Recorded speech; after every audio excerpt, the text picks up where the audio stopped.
assured me it wasn't government. Okay? But I told him our concerns about the NBI. So, and I told him, I thanked the president for the immediate call. I informed him that we're safe at that point in time, and I informed him of the inconsistencies and statement from NBI. But I told him I agreed with Sec. John D. for a joint independent investigation. Bakit joint? Kasi jurisdiction to ng sa at ng Senate. On the other hand, I was already aware at that time na all the way to the highest echelons of government, may nagsasabi that ito ay gawa-gawa. So the accusations are all over. So in the same manner that the PNP, the AFP, mabilis sila mag-deny pag may fake news against the government, the administration, inaasahan ko na mabilis sila mag-deny na fake news against the Senate, against the Senate President, and against the integrity of the whole process. The investigation is ongoing at meron na aresto last night. Okay? Di lang namin nilalabas yung detalye because want to say three-letter words, di ba? Want to say that it's a certain agency, may conclusion na kagad ang tao na government o hindi. Kaya nga independent and let's not jump into conclusions, okay? So by the time I meet you later, it's about an hour, I'll meet muna the 150 top officials of the Senate. I will give you more details about that. I will give you more details about that. I also ordered the Sergeant at Arms to go to the offices and check kung nandyan si Senator Bato o wala, and to give me a spot report dun sa reports na umalis ng 2:50 a.m. There are many questions there. I will answer all of it later. Okay? So, he will get back. Oh, 100%. I mean, I can tell you honest to goodness, none of the senators who were here last night knew that that's going to happen. And the shots were fired from both sides. I mean, you have the videos, guys, and even before umalis si Sec. John D, may sa kabila daw may ano talaga. That's why I asked for access sa kabilang side ng building, sa GSIS. But let me go to the articles of impeachment. That will be very transparent, no? So I'll sign before you a letter. I'll give you a copy, but of course, i-transmit ko muna. But I will read it to you.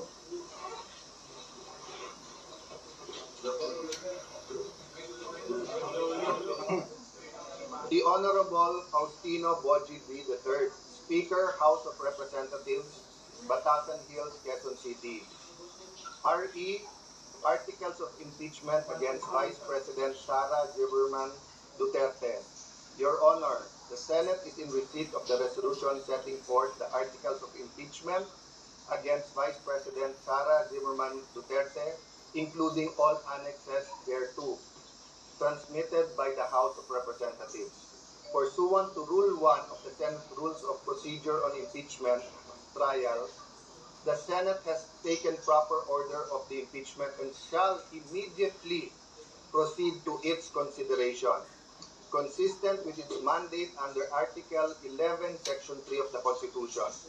The Secretariat has been directed to include the articles of impeachment in the calendar for ordinary business for referral to the impeachment court, which shall be convened on 18 May 2026, 3 p.m. or at the possible soonest time, absent any question on the rules and procedure related to the transmitted articles.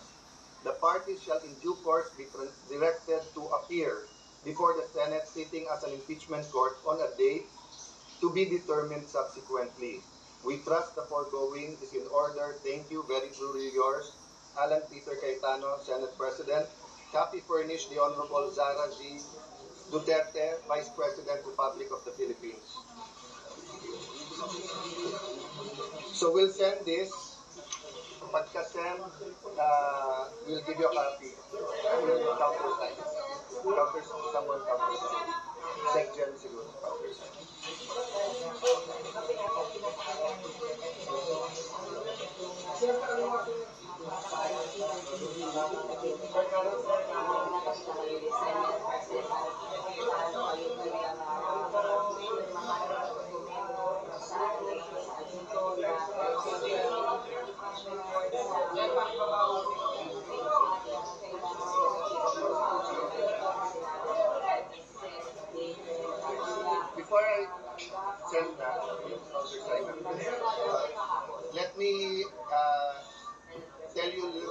about the procedure, okay?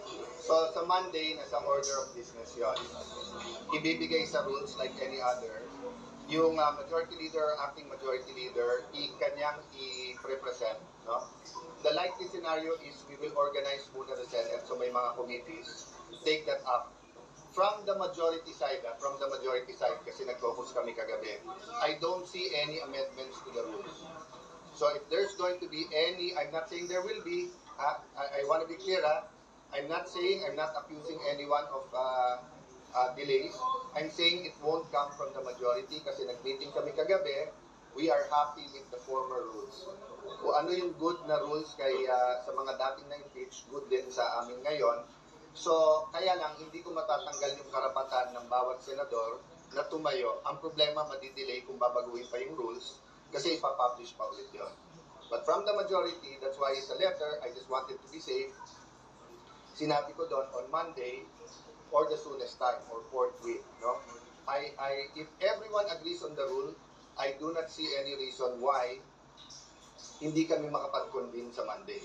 So ano mangyayari pag nag-convene? May motion to convene, ako muna mag-o-oath as presiding officer of the impeachment court, and then yung 23 na senador. After that, our job is to issue the summons. Okay? And then from that time on, pag sumagot na, diba, aandar na yung process. I'll brief you more about the process later on. And probably, kung hindi Monday mismo or Tuesday, we will have a focus para yung calendar. So the biggest issue for me is the balancing between the legislative work given the mga crisis na humaharap. Kung maganda takbo na ekonomiya and we don't need any urgent legislation, pwedeng mag 90-95% sa impeachment court. Unless nga sabi ng mga senador, pwede pa rin, bilisan na lang. But you know, madaling yung sarili mo lang inasahan mo. Halimbawa, Alan, bilisan mo kapag punta ng Senate. Alan, bilisan mo yung sulat. That's under my control more or less, di ba?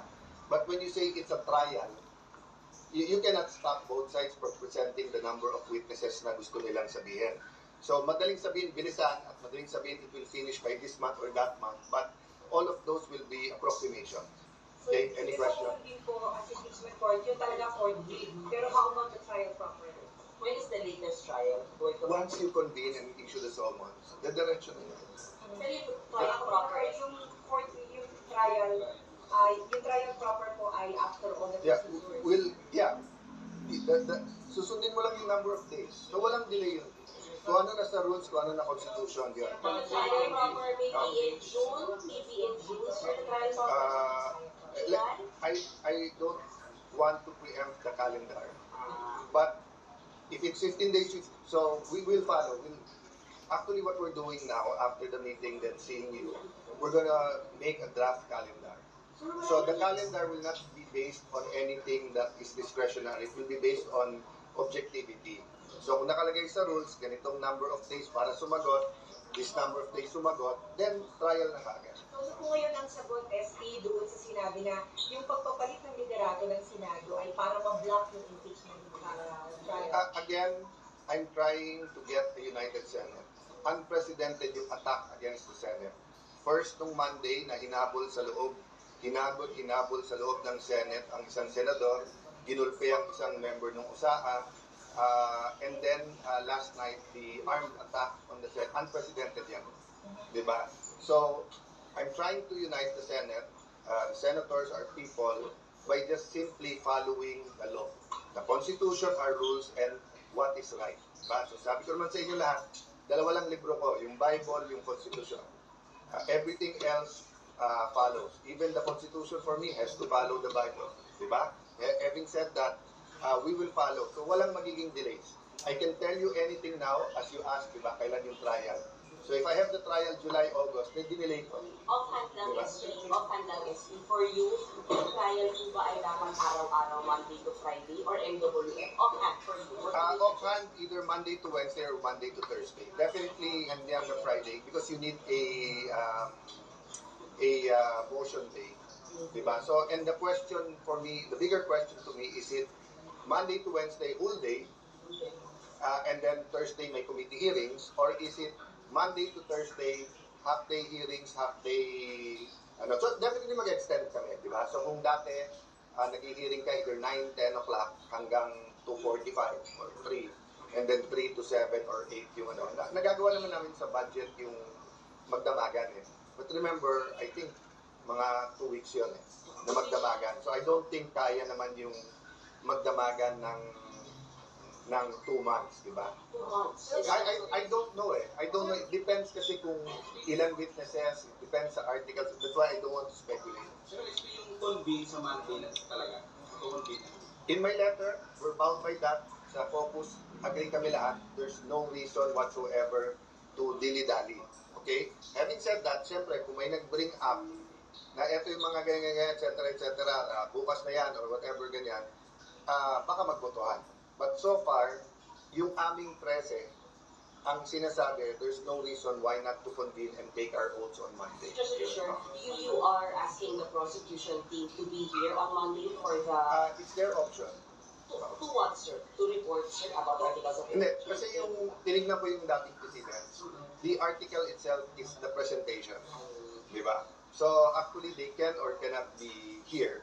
Kasi the articles, dahil yan naman yung, kumbaga yun yung asunto eh, yun yung charge sa'yo. So, ang process, yung summons, para sumagot naman yung kabila. Who will read the articles of impeachment? Who will read the articles of impeachment? The prosecutor or kayo po sa Monday? Sa Monday, malamang yun yung pagbigay nga namin sa Madyo. Pero, the impeachment court has a life of its own. So, depende sa mga motions na maganap doon sa impeachment court. May question. Wala na pong debate about On our side, wala. On the majority side, wala. Hindi ko alam sa minority. Diba? I'd like to consult them, but I'll only see them on Monday. Medyo busy sila ngayon na try kausapin yung mga membro namin na sumali ulit sa kanila. So, may po-attempt naman, sir, against you naman, sir? Suggest, ano naman, expected naman. Who told you that, sir? Ah, The majority. Oo. Sa kinakausap nila, sir? May invitations to talk, may pananakot, but dati na silang takot eh. But your 13 is solid. But your 13 is solid. You're always solid until you're not. But I believe in the 13, I believe in our cause. Ano yung nagawin? Hindi ko pa nakakausap lahat kasi nag-iiyangan na mag-meeting ngayon. Sabi ko, magtrabaho muna tayo, magtawagan na lang tayo. Because nga, that's the nature of, di ba dati kasi you have 3 or 4 major newspapers, maybe 4 major news networks, then maraming tabloid, then maraming radyo. Ngayon kasi with SOCNET, anyone can say anything. Di ba? And anyone can interpret anything that way. But yun nga ang challenge ko ngayon. Di ba? Trabaho or mamulitika. Di ba? So, my only choice is to do the work, then be completely honest with you. So, in an hour, I will be completely honest what happened kay Senator Bato and where the investigation with the PNP is. But uulitin ko lang ha, PNP, AFP, lahat, NBI, hindi tayo magkakalaban, we're one government. Diba? But we have to respect the judiciary, the same manner the executive, but also respect the legislative department. So in the same manner, kung may fake news, I expect them to address that immediately. Sir, di ba nag-focus po ang majority black ang House of Impeachment? So, wala mo pag-uusbong, wala kayong surprise at susupot na motion from the majority black para pag nagtuloy na kayo sa impeachment court ay ipa-dismiss yung articles of impeachment. So, you always talk in the realm of probabilities and possibilities. Okay? In a collegial body, there's always a possibility. Kahit sa minority. Kahit sabihin mong before the oath, hindi impartial lahat, meron gusto mag-dismiss, meron hindi, etc. So, I can only discuss with you my call. I cannot talk for everyone. I can tell you kung ano na pag-usapan, and everyone said we should have the trial, and there's no, walang isa man nagsabing hindi mag-trial. So I can only answer myself. I will act in accordance with the rules. There always has to be legal grounds, and I will decide based on truth and evidence. Sa 13, walang nagsabi na Well, sa 13, walang nagsabing ayaw mag-trial.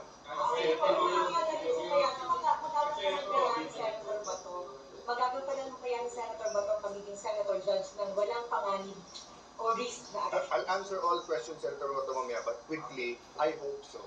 Hindi ko hawak yung attendance at yung, di ba?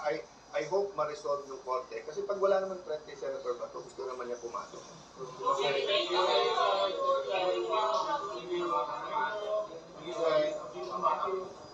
Marami. That's normal. It's not, di ba? Parang pagsakay sa kotse ni Pia Cayetano yun, di man bawal eh. Pero kung nakausap ka ito ngayon, di ba? Sir, kabilang ba dun sa Ang instruction ko, this morning, nagyayang kwentuhan. Sasabi ko naman dun sa kausap ko, sabihin mo ano, puntahan ako, sumali sa amin. Pero yung pagkausap ka ngayon, inyong kinausap sila. Yeah, I'll address that later. Basta expect that. I mean, magulat tayo kung wala, di ba? Sorry? Hindi. So far, lahat ng kausap ko was in public, yung kantsawan sa floor. Tapos yung kausap kong isa kanina na nagbigay siya ng 2 pangalan, 2 senador, na kaibigan ko pareho. So sinabi ko sa kanya, hindi ko na masabi tuloy yung pangalan. Sabi ko sa kanya, pakisabi, kung gusto nyo, sama ako. Tapos sumama na sila sa akin. Natawa lang siya. Pagkausap sa mga kasama niyo, sir, ay para pumunta sa kanila sa kabilang bakod. Hindi. Sila ang nagyayang makipag-usap. Yun nga, sir, yung first Pero yun nga, yung kaya kami hindi nakapag-usap last week kasi minsan may kasamang pananakot. Yung i-consider naman fake news. Okay. Matalino naman kayo eh. Alam niyo naman.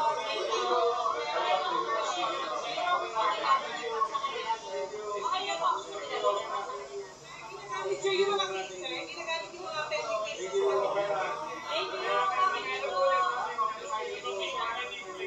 Okay, sir,